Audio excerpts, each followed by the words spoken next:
Kompas Petang berlanjut, saya Tifal Solesa.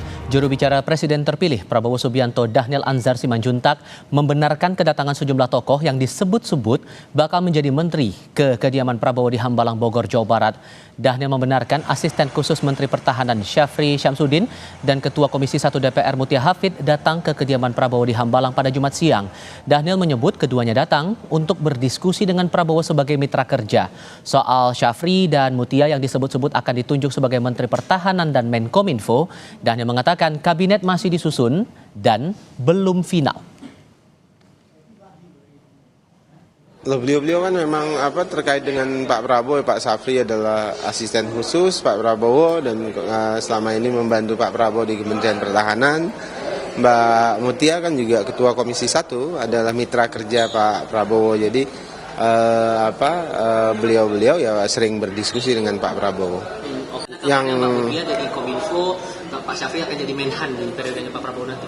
Itu Anda yang tahu, saya nggak tahu. Tapi yang jelas nanti akan diumumkan Pak Prabowo secara langsung. Saya batuk loh gara-gara itu. Tapi kalau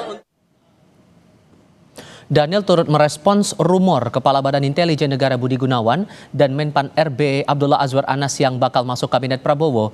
Budi Gunawan dikenal merupakan orang dekat Ketua Umum PDI Perjuangan Megawati Soekarno Putri dan pernah menjadi ajudan saat Megawati menjabat sebagai presiden. Sementara Abdullah Azwar Anas merupakan kader PDI Perjuangan. Dhanil mengaku tidak tahu rumor BG dan Azwar Anas akan masuk kabinet. Namun ia menyebut Prabowo telah mengantongi dan menimbang sejumlah nama sebagai calon menteri. Oh, saya nggak tahu kalau itu, yang tahu Pak Prabowo. Saya nggak tahu kalau itu. Bang, tapi jumlahnya benar 4. Itu juga saya belum tahu dan belum dipastikan. Sekarang masih dalam proses terkait dengan jumlah. Nanti Pak Prabowo yang akan mengumumkan. Yang jelas Pak Prabowo sudah mengantongi beberapa nama. Beliau sedang menimbang dan mempertimbangkan semua nama-nama itu, baik yang diusulkan oleh partai politik maupun yang diusulkan oleh kelompok lain. Jadi bukan hanya dari partai politik, juga ada usulan dari ormas ya. Sekjen Partai Gerindra Ahmad Muzani enggan membeberkan pertemuan Prabowo dengan sejumlah tokoh yang disebut-sebut sebagai calon menteri di kediaman Prabowo di Hambalang Jumat kemarin. Muzani hanya berseloroh bakal calon menteri di kabinet Prabowo sedang deg-degan semua. Menteri Hukum dan HAM. Jadi sedikit Pak, kemarin ada pertemuan di Hambalang, itu soal menteri ya Pak ya? Pak Sekjen. Entahlah. Tapi nama-nama yang udah kesebut sekarang tuh emang benar akan masuk dalam kementerian? Nggak tahu. Iya Pak Sekjen mah, jadi sedikit agak. Pokoknya sekarang pada deg piar. Pak, katanya BG juga mau dapat jadi menteri.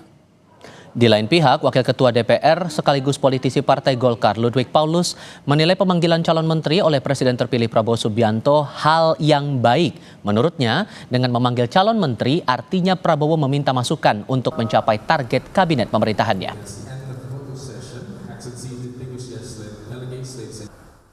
Penyusunan kabinet ini adalah hak prerogatif seorang calon presiden terpilih.